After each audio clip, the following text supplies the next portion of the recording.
you love are on.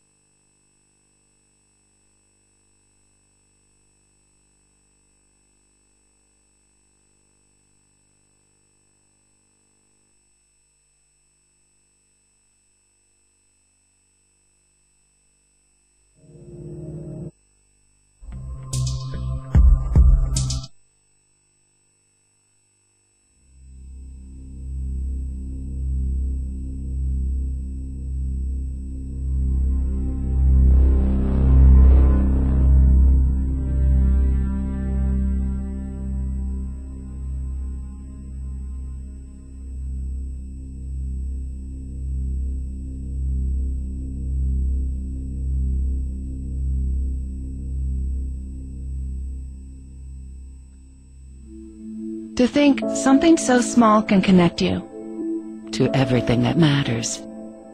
when your life and all you love are on the line. When every second counts in the emergency room, providing immediate access to your medical records.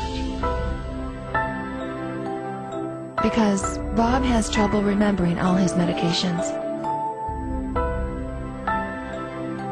Because I'm in love with my kids' kids. Because now I'm looking out for both of us. Because I have diabetes, but it doesn't have me.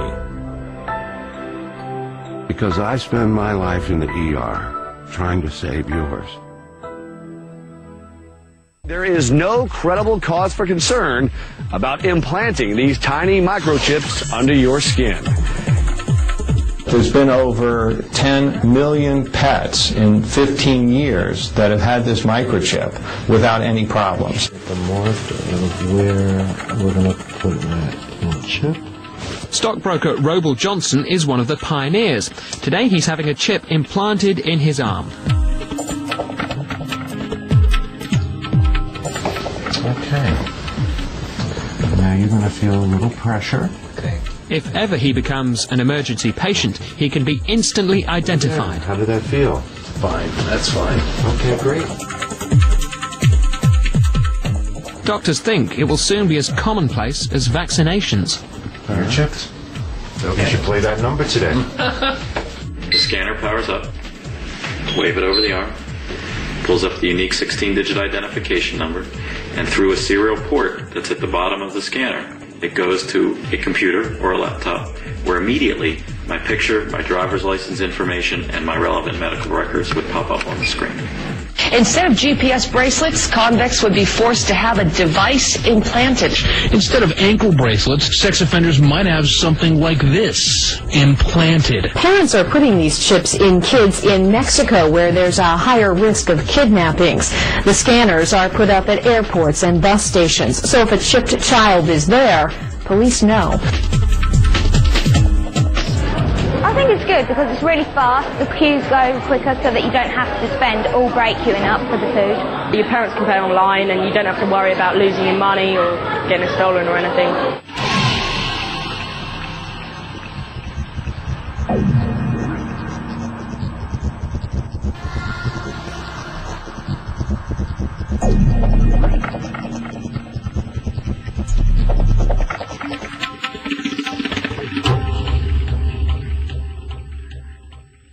The latest technology for identifying people at the point of sale, for identifying people when they make purchases, is actually the implantable chip that you can actually embed directly into human flesh.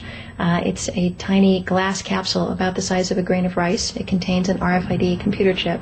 I think that within 20 years when you get born you will get a chip. Super sinister situation when you look away the first world funds come from. It's a super sinister situation when you're buying your food by. And it's a super sinister situation when you look away the first world funds come from. It's a super sinister situation when you're buying your food by. Money, money, money, all I ever hear these days. Every song that the DJ plays, talking of a similar situation. Ain't got none and got to get some. Gotta have more than I had before. Gotta have more than the man next door. Every day I gotta make some more, some more, some more. Well, give me a break, yeah. Well, let me take some time out. Gotta frisk my mind out.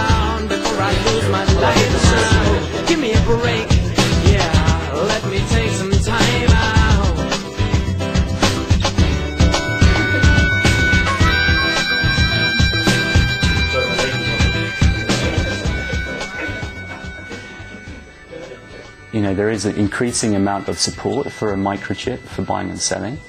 Some people are kind of saying that people are going to be forced to take it, but I think eventually people will be queuing up themselves and taking it.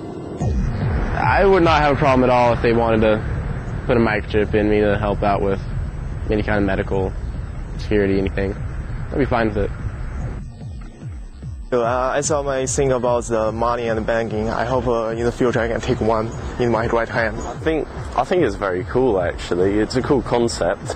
If I was to have a microchip which would benefit me on a personal level, I wouldn't have any problems with the ramifications. Like, for instance, if I had a microchip which would allow me discounts, say, on like toll roads or purely financial reasons, which was exclusive for that, then I'd have no problem. I got chipped. My whole office is getting the chip. I already got the chip. I've got the chip. We got the chip. The points that are most being used to sell the implantable microchip to people are causing a lot of fear and paranoia amongst conspiracy theorists.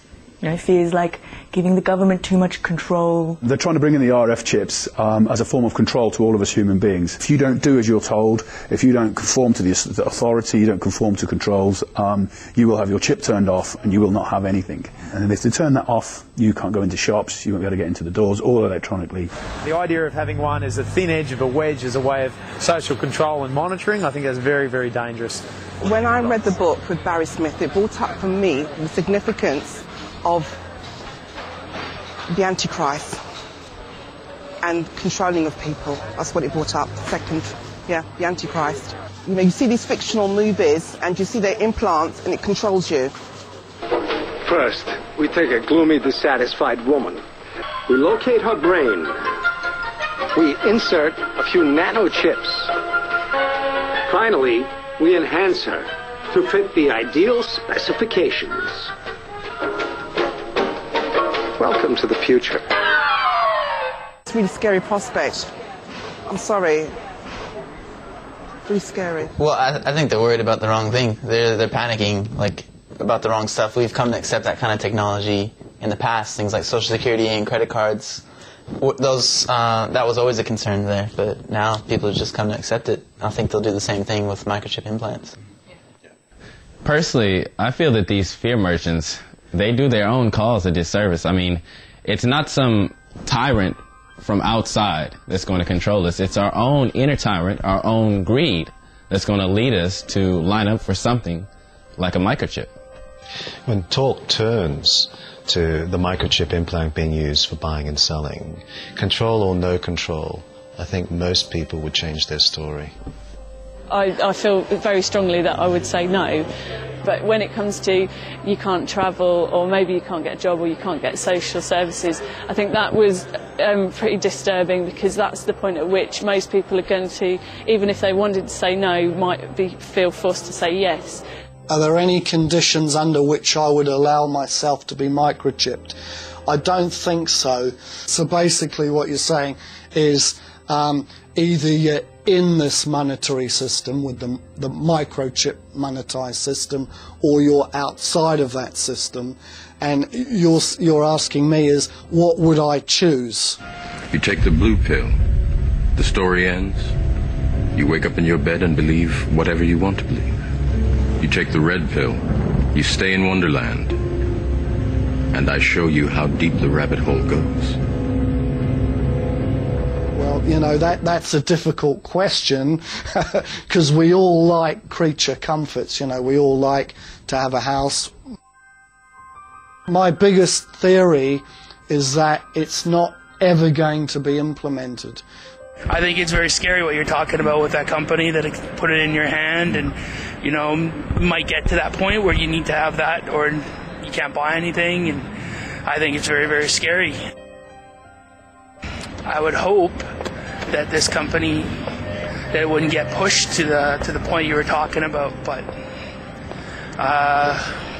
yeah, that's all I have to say. I feel it's an essential to life, which again I hope it would never be. I would put it in my body. but I would hope it never would come to that point. Would you take the very chip? No way, no. Well, if I had to have one to participate within the community, well, for the well-being of my family, I might be forced to, yes. But I'm hoping it doesn't get to that. Okay, with the Verichip, I would not take it on. I think if it got to the point where if you didn't have a Verichip in you, then you couldn't work, you couldn't earn money, you couldn't pay rent, I guess then there's not much choice but to conform and to go with it. But I don't see that would happen anytime soon, I don't think anyway. I've noticed when it starts costing people personally, i.e. that they won't be able to buy or sell, the penny drops, they go into denial, and they don't even want to face the fact that they've surrendered already. I mean, it's like they've just caved in, but they don't even want to face it. And that's really disturbing. Yeah, the issue that concerns me the most on that is just money in general. Whether it's a microchip implant for buying or selling or just plain cash, people are too dependent on it, and the vast majority of society have more faith in money than they do in God. Yeah, there used to be a lot of talk about the mark of the beast in the churches, but it doesn't seem to be any more of that. I'm a Church of England. My particular church have not discussed about the mark of the beast. The Church of England, I think they're more very politically correct and they don't want to tread on people's toes. I'm Assistant Minister of Grace Church, Dulwich.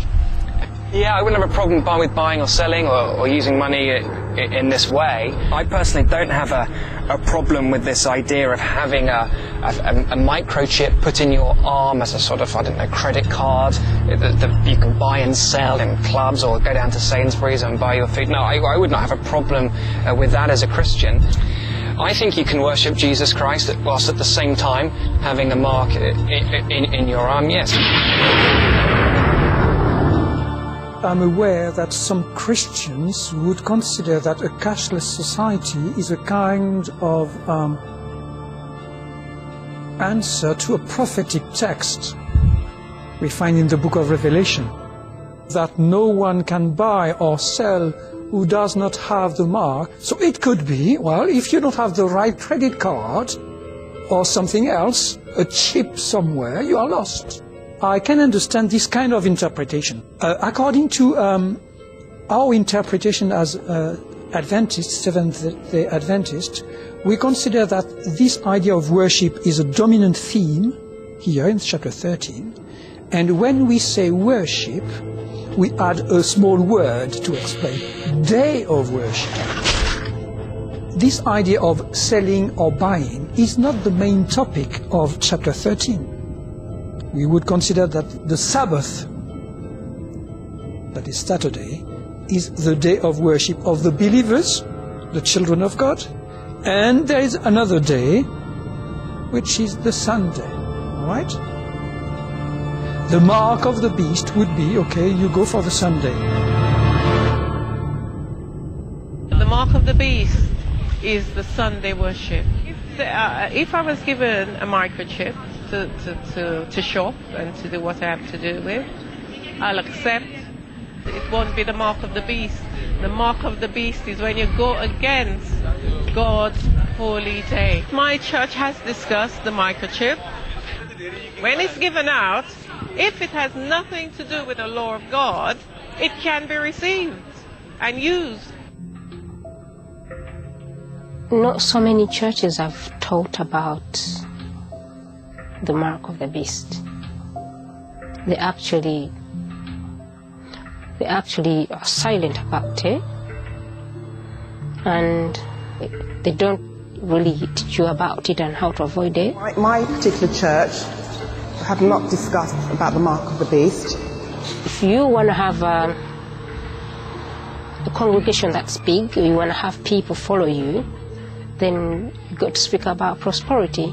It's like, okay, God is going to raise you up, or God is going to give you this, He's going to heal you, He's going to give you this or that.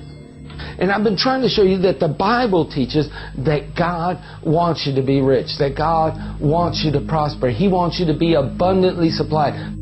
If you concentrate on prosperity and you think your life revolves around money, then you're worshiping the beast. And when we say worship, we add a small word to explain day of worship. I think you can worship Jesus Christ whilst at the same time having a mark in your arm, yes. Most of the churches, or the vast majority of the churches, are not teaching the masses or the followers, that would be followers of Christ, about the money, and that the money is a way of worshipping, is a form of worshipping the beast. Hallelujah! Money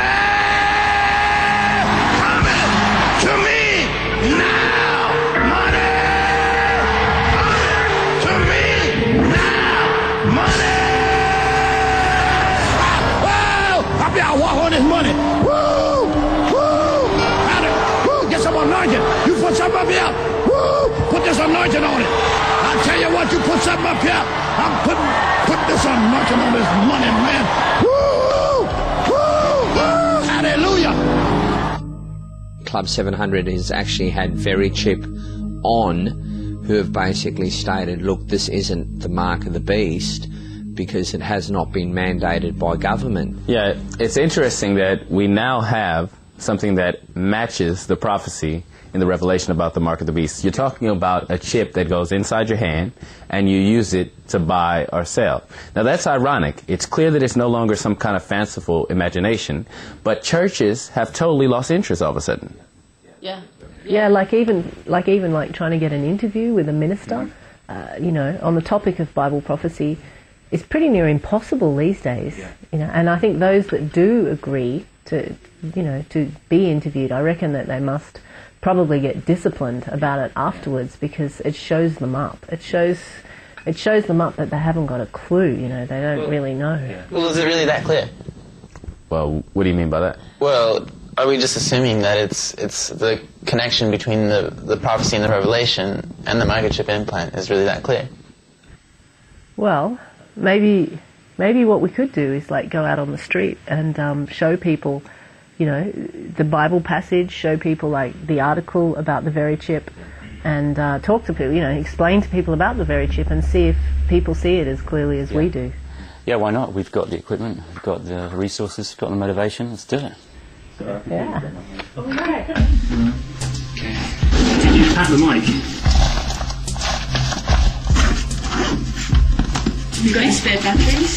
I think so, we've got some tapes. Excellent. Alright, London, here we come. Jess, we'll give you a call when we get to town, okay? Take care. See you. Bye-bye. See ya. Okay.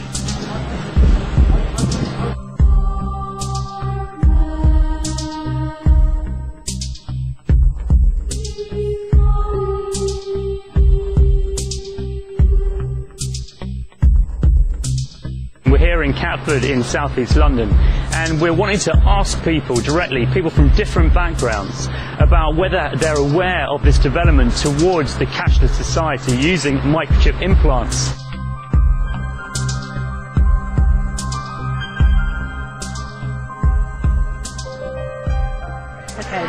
And it causes all, both small and great, rich and poor, free and bond, to receive a mark in their right hand or their foreheads. And that no man might buy or sell save he that he had the mark or the name of the beast or number of his name.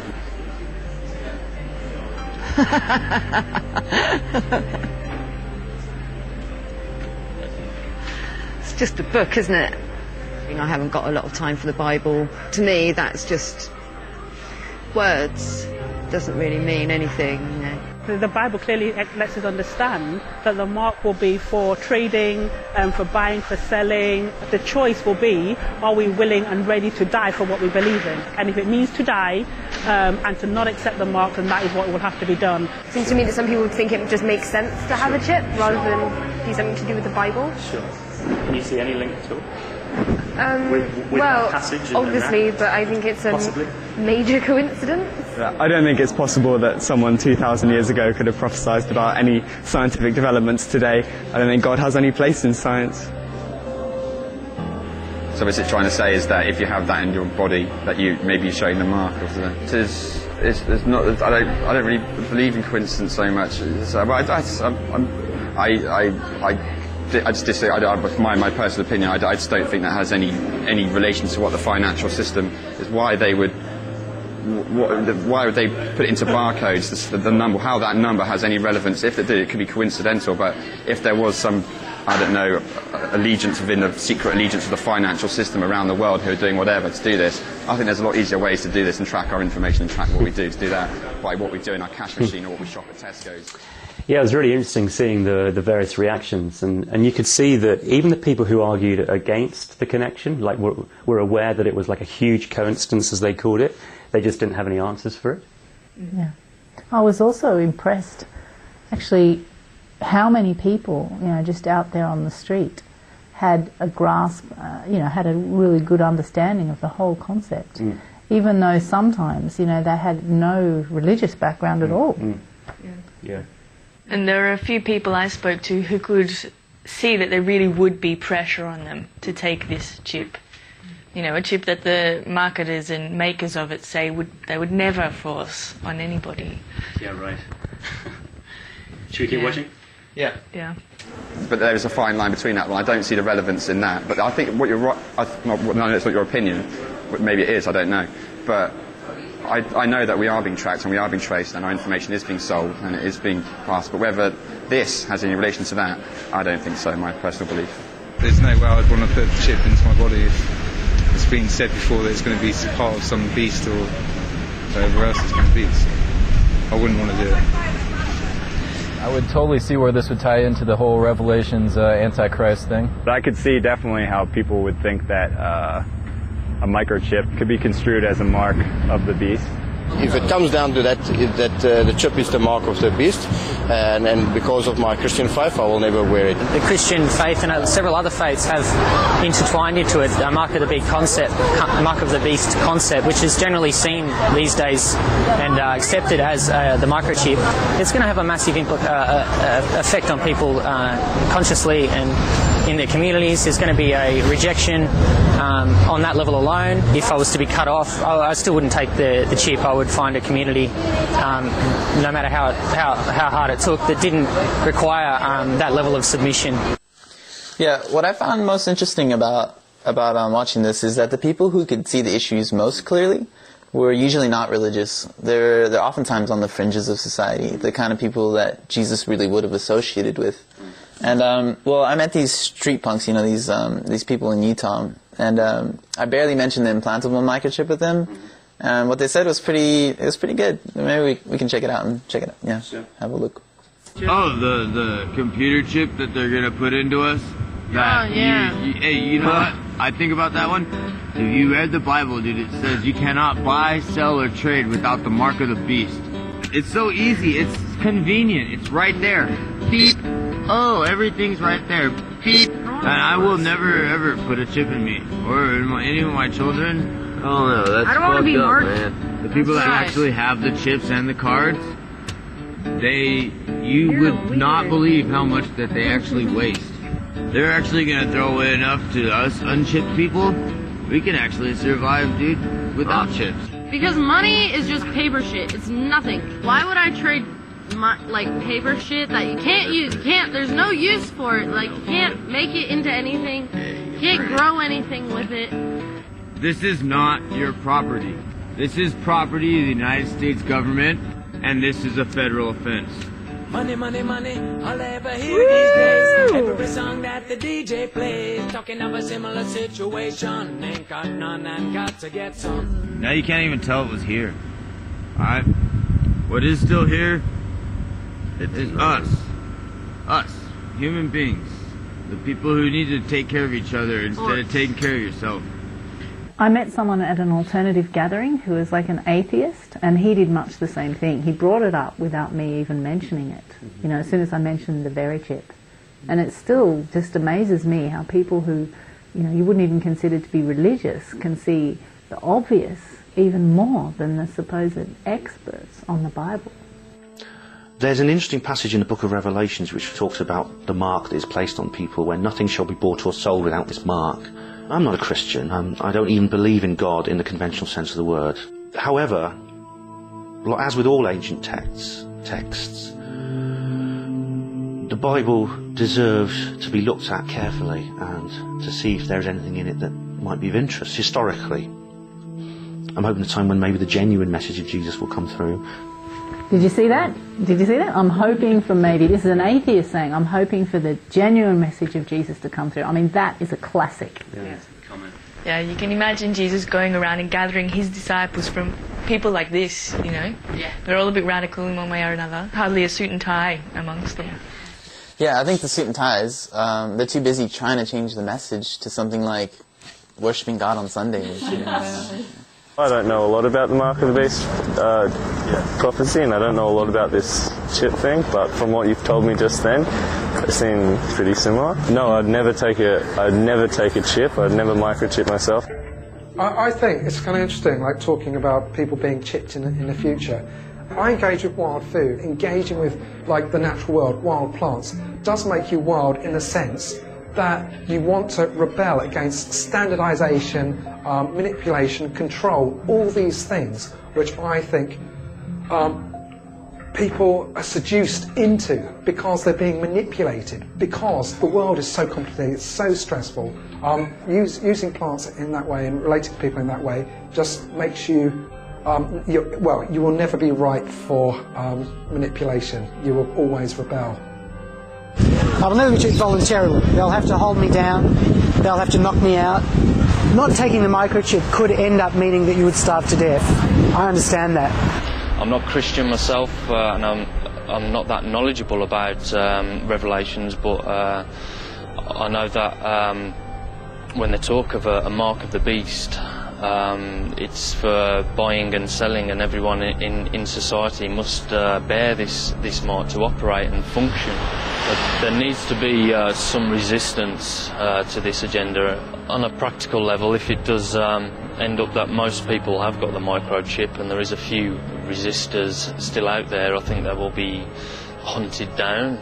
They'll be targeted for elimination. I think I would refuse the VeriChip under all circumstances, even if there was the threat of imprisonment, the threat of death.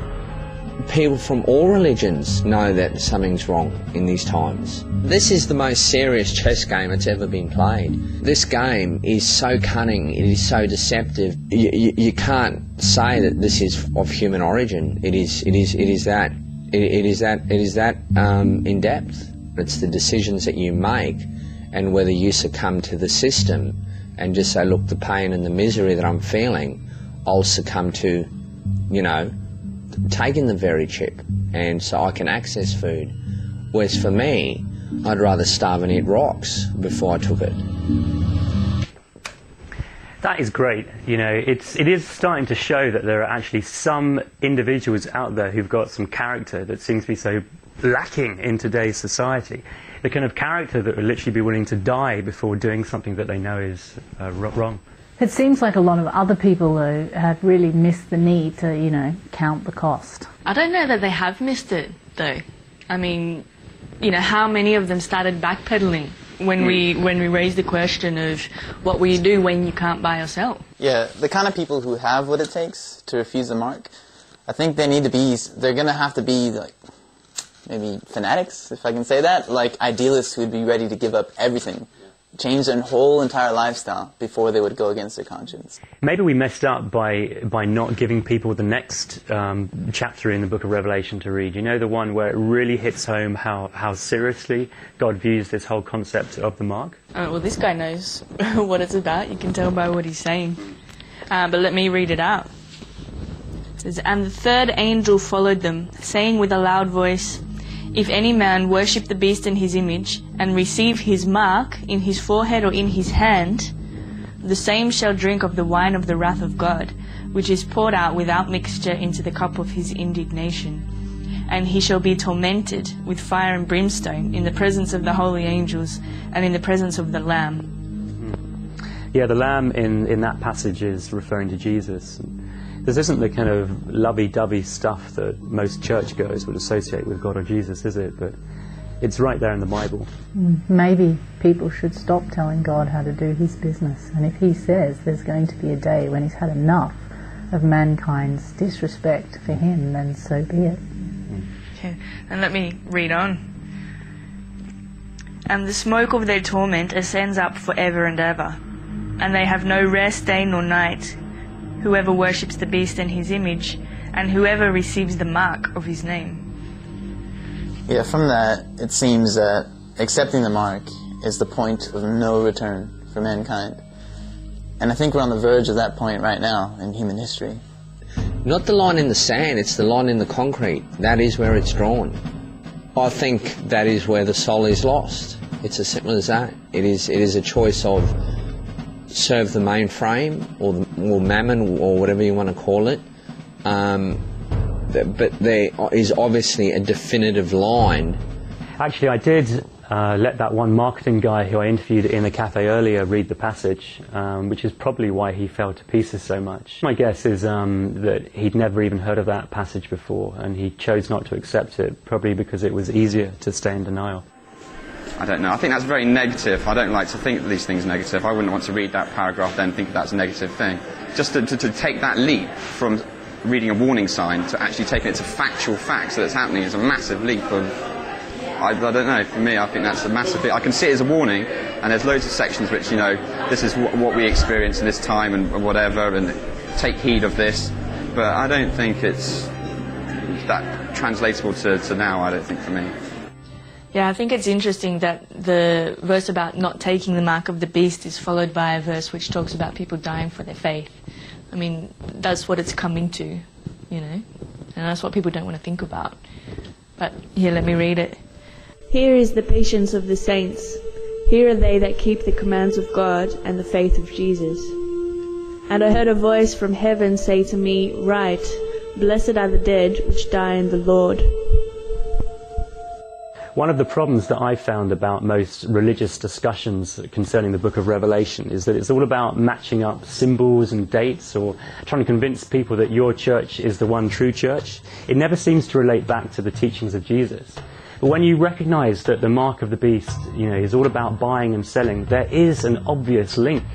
Jesus, you know, commanded his disciples not to work for food, not to even think about where their material needs would be, you know, come from, or you know, how they'd be met. But where is there anyone today actually teaching people to obey the teachings of Jesus?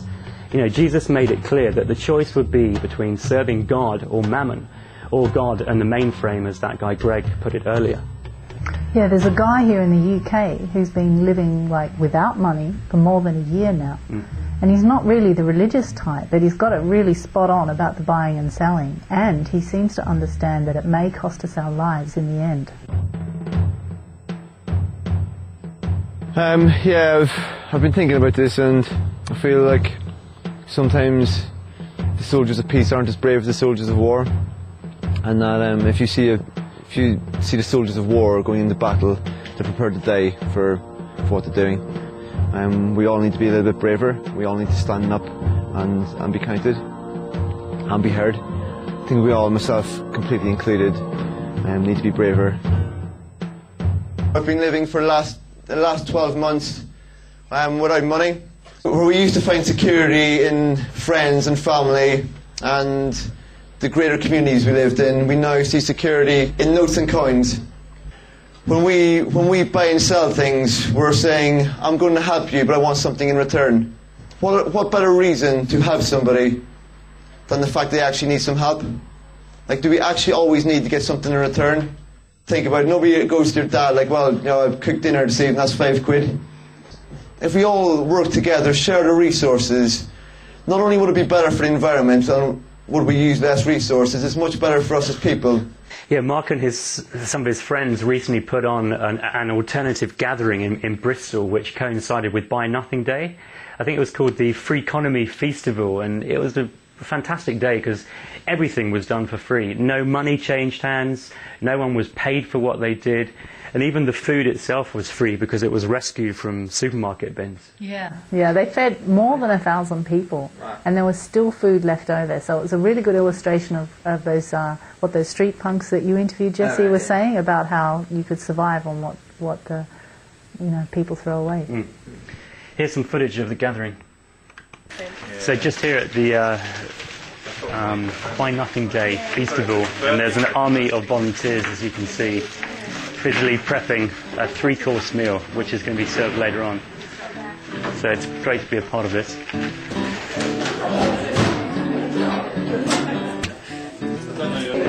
Most of the food that I get is from the back of supermarkets. About 90% of all the food I eat, gets found.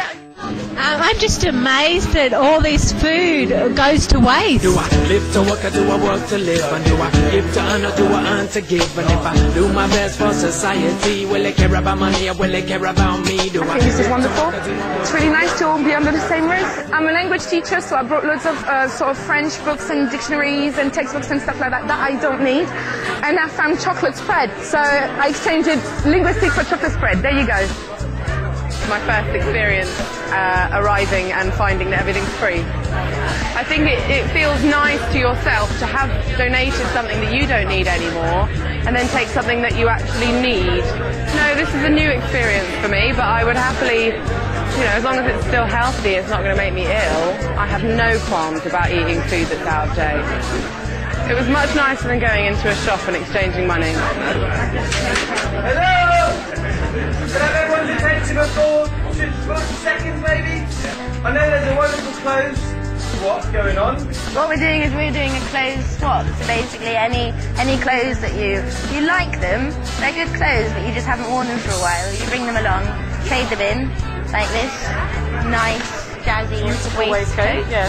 And then see if you can find anything that you like. I think it's a fantastic way of kind of making an active decision to kind of not involve money in things. You don't need money if people are prepared to share and swap. A whole new word, swap. Swapping. Sounds slightly Dutch. Swap. Yeah, good. We're shopping today. Shopping. Yes, it's like shopping, not quite.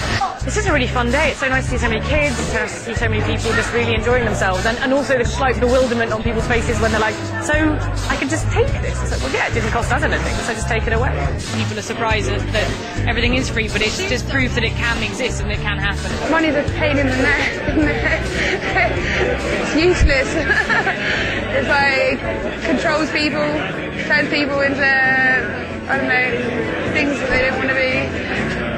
Just doing whatever is thrown at me really. I was helping with some furniture being brought in, just chopping some potatoes now and clearing up later on, and anything that needs doing, I'm up for doing it. I think I'm powering up the music system. Not sure how. Certainly, I think people's generosity of spirit is always there. Just needs to be given the space to sort of freely flow. Ooh, shining eyes still see. Ooh, docile dreamers alone. You have it all, but the best from me. We got home, we got barracks and drums and a rich voice sits on your throne. I got empathy, you got apathy, and I got bone. Thank you, that was funny.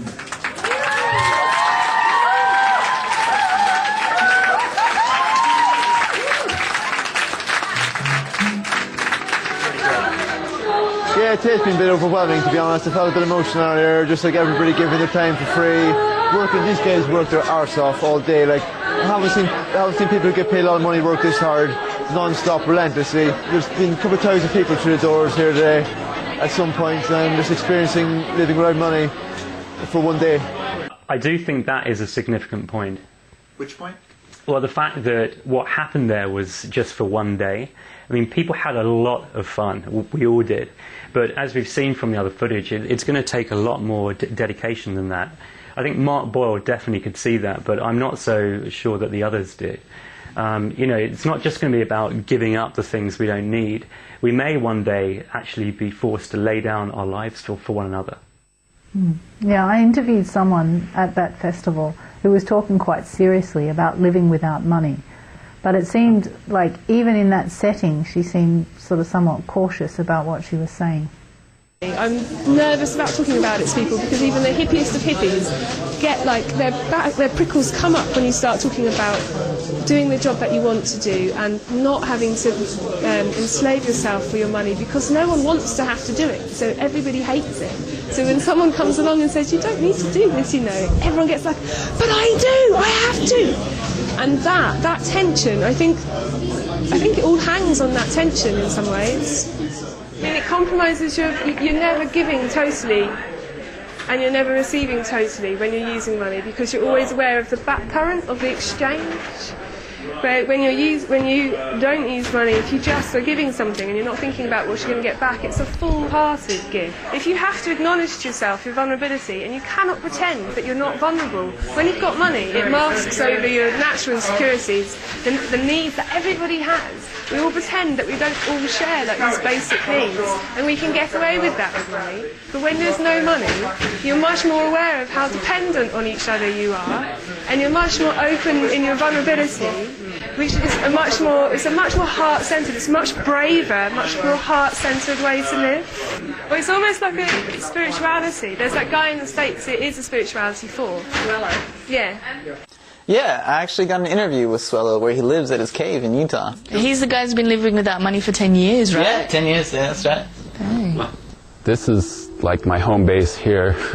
Like I have a cave here, and I usually stay here in this winter time. The cave's small, so I can keep it warm in the winter pretty easily. But I also have a camp in town, and that I move around now and then. It's very temporary. Well, everything is. And often in warmer months, I travel around the country, just live wherever randomness takes me. I remember going through periods where I thought or I wondered why we didn't practice the teachings of Jesus. It's like he was more of an icon to be worshipped than to be followed in practice.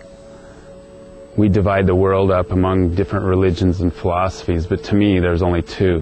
And it doesn't matter whether you call it Christian, Hindu, Buddhist, whatever. Basically they all boil down to love or money, God and mammon. The Buddha said there are two paths. One leads to wealth, one leads to nirvana.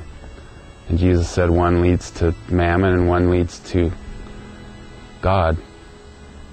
So those are the only two religions in the world. One's spiritual and one's materialism. So there are no grounds under which I would allow myself to be microchipped.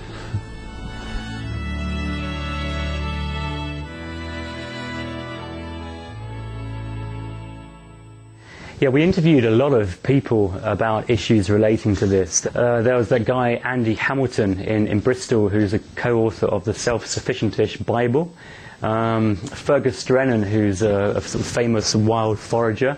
Greg Nicoletis, who's the founder of the We the People Will Not Be Chipped movement, who works closely with Catherine Albrecht. It's quite a few people. I think that Swello and Mark Boyle represent the two strongest proponents of this message, though. Because I think they have their act together and they're more than just talk. So, and what about us? Are we going to include something about us in this documentary as well? Well, we are in the documentary right now. See that camera over there? So how do we include what we're doing in the film? Well, the cameras are rolling. Why don't we just talk into the cameras? Okay. Here goes.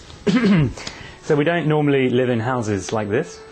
We don't live without money entirely, but we do live without working for money.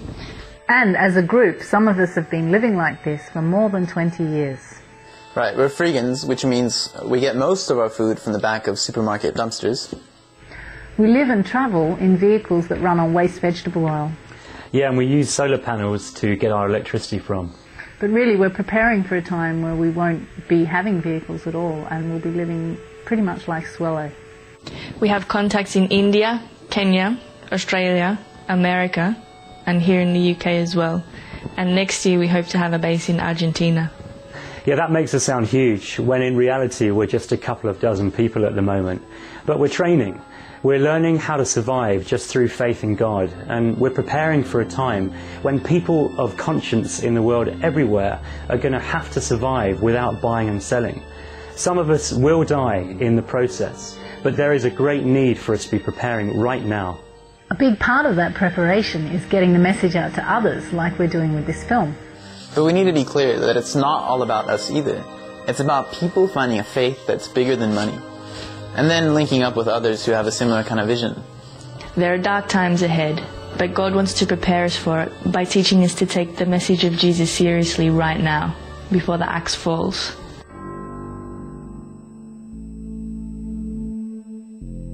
It is necessary that you take this disc out that's out in the street, make a copy, make 100 copies. It's for everyone. Don't take the mark of the beast. Don't take the mark of the beast. Don't take the mark of the beast. Don't take the mark of the beast. It's a conspiracy, that's why they're feeding us TV, CDs, video games and DVDs. So we'll believe these to be given us parody. Welcome to the edge of subliminal tyranny. They're giving you liberty to be who you wanna be, as long as you constantly enslave the economy.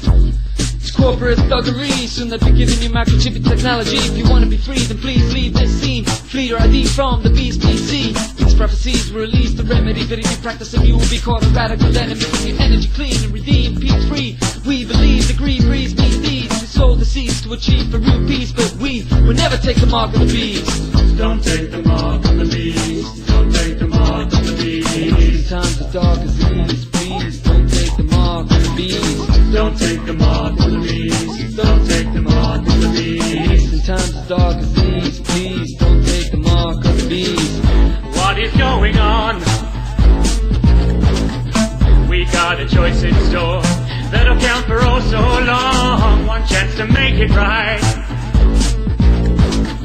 One path that leads to life. One path that leads to fire. Yeah. Will you stand up for truth or sell your soul for high?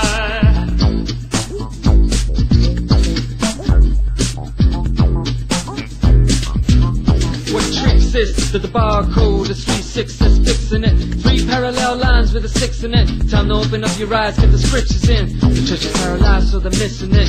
When money's out of lies and no Christians in. They claim to follow Christ, but they're dissing him. They're so busy shouting praise, they ain't listening. I know the picture's grim, it's gonna get worse, but first it's a curse. It's coming upon the face of the earth. The human race will give birth to the worst person, and earth may even lurk in the church. Is that what works? Try to